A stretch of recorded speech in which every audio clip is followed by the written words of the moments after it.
Our political commentators are in the studio with me. Kia ora korua to Ben Thomas and Gareth Hughes. Kia ora morena. Morena. Ben is a former National Party government press secretary, a columnist and a director of the public affairs firm Capital. Gareth is director of the Wellbeing Economy Alliance, Aotearoa, a former Green MP, no longer a member of any political party. Thanks for coming in. So let's begin. We've had some attention on the Prime Minister's speech as National Party leader to Party Faithful at the weekend. It had a KiwiSaver policy that I don't think people had anticipated. We can talk about that specifically. But also it comes at a time where his ratings remain under scrutiny. His personal polling, I guess, in the public polls rather than the parties. And there seems to have been rather feverish speculation by the great and the good at a couple of events, Ben Thomas, over whether, there might be a move on his leadership. What do you make, first of all, of what happens from time to time when you get these kind of feverish outbursts of it's all on, and trying to measure their credibility or otherwise? Yeah, I think there's been a couple of instances of chatter, as you might like to call it, this year. The first was back in February, March, around the time of the Bailey resignation and that sort of nightmare interview with Mike Hosking. And the why don't you just answer a question? Why don't you just say X? And the sort of the kind of the white noise of the chatter sort of increased like locusts in summer, and then it subsided a couple of weeks later. We've had another sort of outburst. Maybe that's tied to urgency and some unhappy MPs sort of, contemplating their life decisions, stuck in Parliament for a long time till midnight.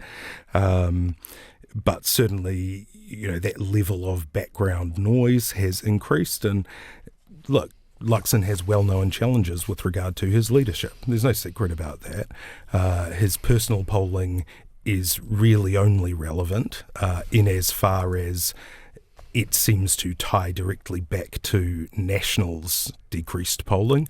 They started the year with a sort of nightmare run of polls around 30%, built that back up into the sort of low mid-30s generally, but now back around that 30% level and, at least one poll under 30, which is an extremely dangerous psychological kind of line to cross.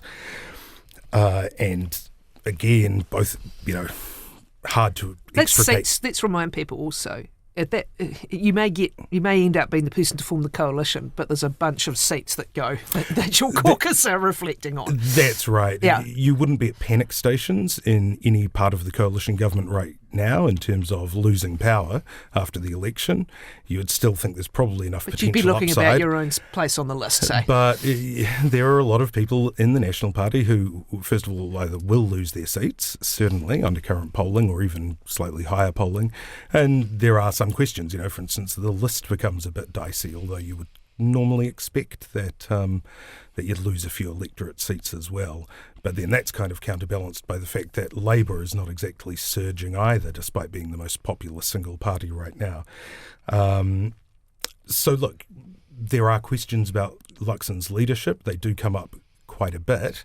The things that, the thing that really seems to delay any kind of real momentum for action on this is that he's almost sort of paired in a kind of quantum physics way with Chris Hipkins, like they're two, sort of subatomically linked microcharismatic particles whose failure to sort of really get any clear distance from each other, either in personal polling or their parties, tends to mitigate against either of them being sort of moved on by their parties. Gareth, what that's a tough act to follow there. But if they decide to do this sooner rather than later, get it done, over summer or people are away, not thinking about politics anyway, or would it be an insane thing to do? It's a rare thing to do, to roll a sitting Prime Minister. Well, to keep Ben's metaphor going, maybe it's a bit like Xu Jinlu's book, Three Body Problem. When you add a third body, which is Winston Peters and the rise of New Zealand First, you can't predict anything. It brings instability into the system. And look, this is one of my theories of New Zealand politics, is we're kind of 5 to 10 years behind Australia, the UK. Maybe this is the beginning of the real political instability where actually, as you intimated, Kathryn, National hasn't really rolled a Prime Minister Minister since Jim Bolger back in the late 90s with Jenny Shipley. And even then it was positioned as a sort of handover. Refreshing. Yes. National just doesn't have a history of doing this to Prime Ministers. Yes, they change leaders and they've swapped horses during opposition, but maybe this is the political instability coming for New Zealand. And it tends to happen in opposition. So Labour had it when Clark stood down and had that churn of leaders. National had it in opposition as well. I'm just trying to remember how many that went through before Luxon, to his credit, seemed to calm the farm and then help win them an election. Are you intimating that what's happened in the UK to sitting Prime Ministers and to Australia's sitting Prime Ministers might be coming our way? Exactly. That point exactly. You know, we've been used to real political stability, multi-term Prime Ministers. Perhaps that end of the golden weather is coming to an end. Now for National, you know, we're 12 months out from the election pretty much. We don't know the exact date, but it's probably going to be somewhere around November next year. It's kind of like all the Christmas trees and Christmas carols coming up. We know Christmas is around the corner. The politicians know the election is probably just around the corner, and that really does refine the mind. Here are some counter-arguments. Rolling and sitting a Prime Minister can annoy the electorate, right? He's there as a result of an election. We don't elect Prime Ministers in this country, we elect parties, but he was there as head of the party when it was elected. That can annoy the electorate. And I'm just being a devil's advocate here, but in the past, you know, in MMP, when we've had these sort of presidential-style elections, we've had very popular Prime Ministers. So you're saying Helen that could Clark be a rationale for doing it? Helen Clark was a very popular Prime Minister while she was Prime Minister. John Key, obviously incredibly popular. Jacinda Ardern, on average, very popular, had sort of peaks and troughs. And in those governments, you would never have any kind of ambiguity if you were a backbencher or an electorate MP that you were there because of John Key or Jacinda Ardern. So second point, you're back to the leadership instability story that's only just settled for National. And someone won't like this happening, and all the backstabbing and the leaking and everything else, you risk starting that off again. Third thing, it is an unusual coalition. It's the first coalition government with 3 signed up members all sitting around cabinet. And in some ways, can the qualities, in inverted commas, that people criticise Luxon for, are they also part of that stability? And if you've got a different leader, could you risk the coalition itself becoming unstable? Absolutely. And, you know, if this happens, it just adds an element of panic, which the voters could punish. But you're right, it's the coalition negotiations and relationships, which I don't think it's exaggerating to say if there was a change of leader, there is a plausible risk of a snap election. We saw that again with Jenny Shipley rolling Jim Bolger and the relationship with Winston Peters in that Labour government. And basically you saw a whole bunch of MPs desert from New Zealand First at that period, Tauhenere and others. So there's a real risk that something like that happens again, or that Winston Peters, which has been pretty resurgent this term, polling numbers looking good, decides I signed a deal with Christopher Luxon. Yes. Actually, I'm going to go to the polls. I think that's less of a risk in the sense that Winston Peters remembers what happened after the government collapsed in the 1990s. He's put a very high premium on sort of stability. David Farrer did some very interesting polling with Curia, showing that ACT voters were the most likely to punish their own party, to punish a party that deserted from the coalition. But those numbers were pretty high for all of them. And National, of course, turkeys don't vote for early Thanksgivings, and so I don't think the collapse of the government is the risk. The risk is more the workability of the government. Well, just the perception of the public over whether this thing is worth electing, this government is worth re-electing. I don't know if it would trigger that in and of itself, but I think as you alluded to, whatever you think of Luxon's, management style and, his leadership, he certainly is willing to give a lot of latitude to his coalition partners and to his own ministers, actually, which he's one of the things he gets praise for from within his party, but not outside necessarily. And here I'm talking less about sort of policy and more about the public pronouncements and the challenges to his own authority. He affects this kind of 50s housewife sort of, what was that? Oh, sorry, I didn't catch that kind of vibe vibe, and that maintains that peace there. Now, would a successor have the same sort of reserve to do that? And interestingly enough, I think that might actually give Luxon a bit of a unique advantage here. I mean, it is, leadership questions and speculation do have their own momentum. You do get, you start getting questioned about it on the tiles. Things can sort of go south pretty quickly. In Luxon's case, he seems the most likely of our most recent prime ministers to just sort of ignore that. People will say, well, we've had named potential successors. What do you think of that? And Luxon can just go, sorry, I didn't read it. And he might be able to. Yeah. I think that's one criticism that there has been within the caucus of Luxon, is that he sort of tends to just kind of glide over the bad polling and the bad results. But that could be a strength here. But this is the thing, even if they're just rumours at this stage, and even if there is no challenger who's wanting to step up and challenge his leadership, it risks a momentum of its own, and potentially it could manifest itself. And for a Prime Minister who's facing difficult coalition negotiations, pretty dismal polls, an unhappy caucus, it must be pretty hard for the National Party that sees themselves as the mainstream party, the permanent almost government in waiting, to be looking at polls under the 30s, to be reliant probably on two parties to form the next government. So the risk is, and for Luxon himself, does he want to keep answering questions about this? Perhaps there is a plausible scenario where he says, well, bugger it, I've got better things to go do, and actually to keep a bit of his mana, have a bit of a handover rather than a coalition. The fact is we're talking about all these scenarios, I think, shows that these rumours are gaining momentum, even if they're not looking absolutely likely.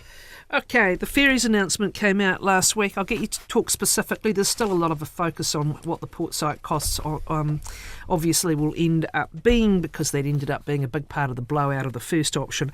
But alongside this, we've had Mr Peters not only making this announcement, but being fairly forthright himself, pledging to repeal the Regulatory Standards Act legislation that he'd only just voted for, saying it'd be repealed under a future government.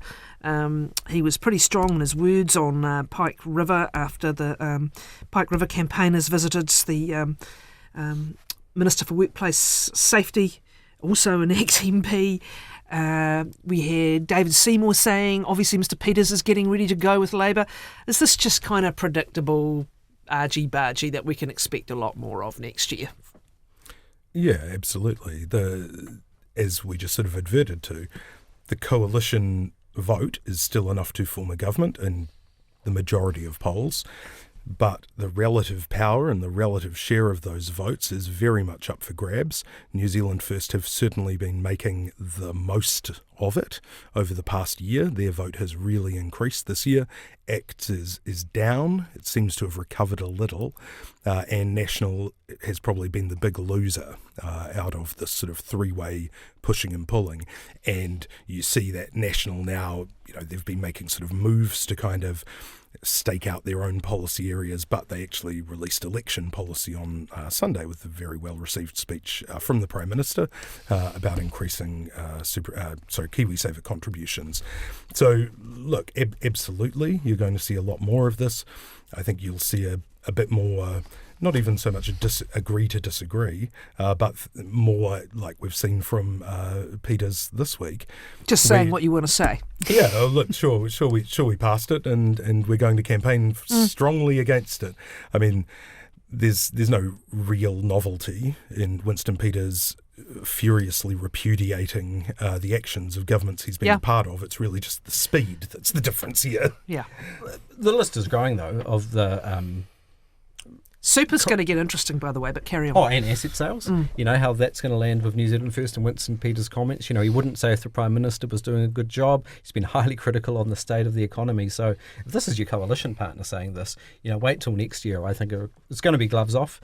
And they're all competing, as Ben pointed out, for similar votes. And National look like they're standing in the middle of the street, going to get hit by both sides. So whether the Prime Minister's, sort of bland, battered off approach is going to keep working next year, who knows? On the KiwiSaver, it'll be interesting now that they're proposing this move to 12% total, whether that is going to be followed up by policy about moving on age. It's interesting in Australia. I hadn't fully appreciated that Australia is actually means tested its super. Once you reach, I think if you've got it leaves the home out of it. But if you've got investments over 350 or so, then you start losing a proportion of your national super entitlement. But it will be... On the other hand, the savings in Australia are now apparently so great that the government's having to do a sort of education job trying to get retirees to spend their money because they've saved so much with salary sacrifices, etc., that it's actually tying up money that should be in consumption. Well, that's what was done in the past. This is what's happening now to to people who are already under economic strain. But my point is whether that policy announced yesterday is going to be followed up by things like changing the age or other entitlements. And we see in Australia there are tax incentives, which the government says we've got government contributions, which is sort of our equivalent of that. I mean, they've got $4 trillion in their Australian super fund. In New Zealand, I think the average is only $37,000. Well, so 1975 and all that. But anyway, carry on. Well, that's the thing, the best time to do this was 40 years ago. The next best time is to start today. But then also I think very real risk around the employer contributions, whether that becomes part of the total remuneration package and basically is a way to circumvent the intent of this, which is to save up for the retirement. But in terms of the politics of it, I can just imagine the strategists, over planning for this, 12 months out for the election, almost a perfect policy in the sense everyone agrees we've got a savings problem in this country. It's part of our economic woes, the lack of productivity, the lack of investment, a policy that Labour is unlikely to criticise given they brought in KiwiSaver, something that New Zealand First has recently put a policy out. You tick all the boxes. It's something you don't have to pay for because really it's employees and employers paying for it at a time where the government's made their decisions. They don't have much money to spend because they've prioritised other constituencies. The only downside is that it reminds everyone about the halving of government contributions only at the budget this year. But they're, I guess, hoping that people will forget about that and it'll just be broadly welcomed. The Greens, meanwhile, the pledge to repeal fast-track mining projects, the Finance Minister coming out and calling it, quote, doolally economic vandalism. We haven't heard so much from the Greens of late, and in part they won't be sorry about that after some of the controversies they've had.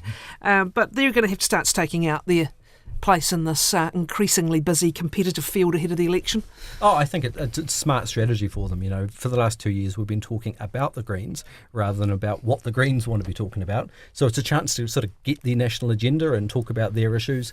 They have been quiet on the environment, so I think this is them reminding their voters and their potential voters, they're still there for the environment. They have a different vision for the economy than the old coal and mining and seabed mining, which is going under the fast track. Remember, it was James Shaw under the previous leadership model that actually said they weren't going to acknowledge the legitimacy of these fast-track consents. So it's not like the new Greens are doing something different from the old Greens. But I think, they do have a risk that when you have someone like James Shaw going, able to build those relationships with businesses, really have a pro-jobs, pro-economy message, they probably need to do something on that side as well.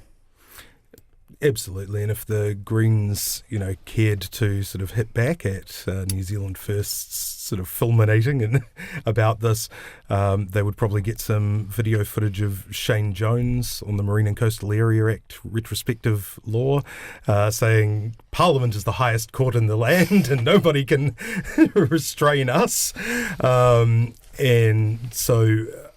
Or meet me at the ballot box, indeed. Yeah, absolutely. Well, they seem to be just ignoring Shane Jones. It looks like Jones is obsessed with the Greens. Every second video he makes is about the Greens and attacking them, and the Greens seem to be just absolutely ignoring it.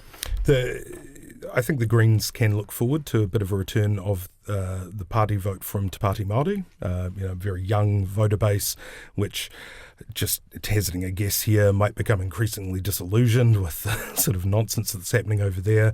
That also is that party splits apart, or does sort of cellular division or whatever. The Greens might sort of reassert themselves in areas like the treaty space, where actually, a lot of their spokespeople are much more impressive than the Te Pāti Māori MPs. All right. I haven't mentioned Labour yet, and they're still keeping up the small target. That's how they're polling well.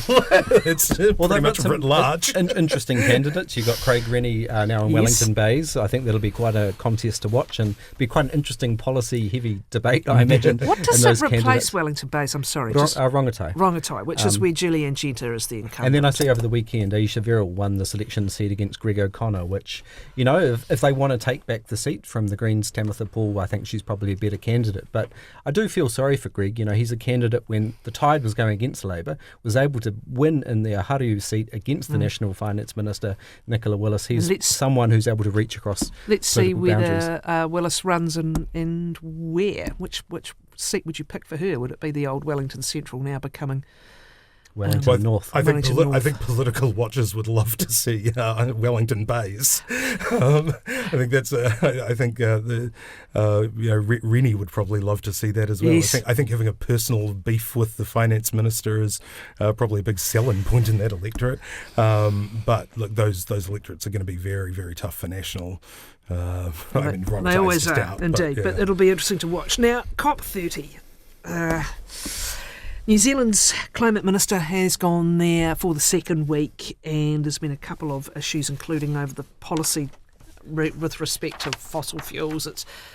There's a perception that globally this endeavour is stalling. Obviously, some of the biggest players, the biggest in the United States, absent. But also he's gone after a long list of repeals or rollbacks of New Zealand's climate policy and targets in the case of methane.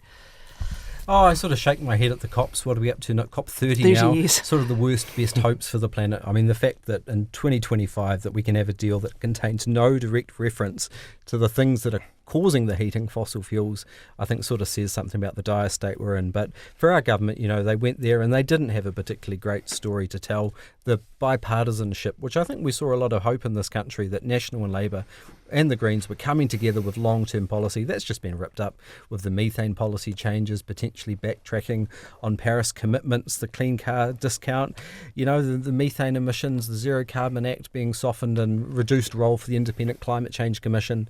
It's no surprise that he got a Fossil of the Day award. He was trying to shrug that off this morning. But, National doesn't have a particularly compelling story that they're acting on climate change. Yet when we look at New Zealand, I understand the Parliamentary Commission of the Environment just this morning published some research showing for the first time the costs of adaptation, extreme weather events, are higher than the stuff we're doing to reduce the emissions, the mitigations. I was at a ED&Z conference last week and Brad Olsen had a fascinating slide. We used to have about 5 to 10 days of the country in a state of civil emergency somewhere. Since 2019, it's been 60 plus days every year since. So we've entered this new normal where climate is bringing real costs, and the sooner we actually take action to reduce those costs, the better. This is an area, I think, where National are very constrained by their coalition partners. Have they had to roll back as much as they had to roll back? I think, really? I mean, some of it I didn't even know existed and it's being rolled back, I think if they were determined to put, their foot down and put a stake in the ground, obviously they would be able to, veto any of these kinds of changes. What happens, though, is that, or what's been happening over the last year in particular, is that National electorate MPs are getting a lot of pressure, particularly in those rural areas.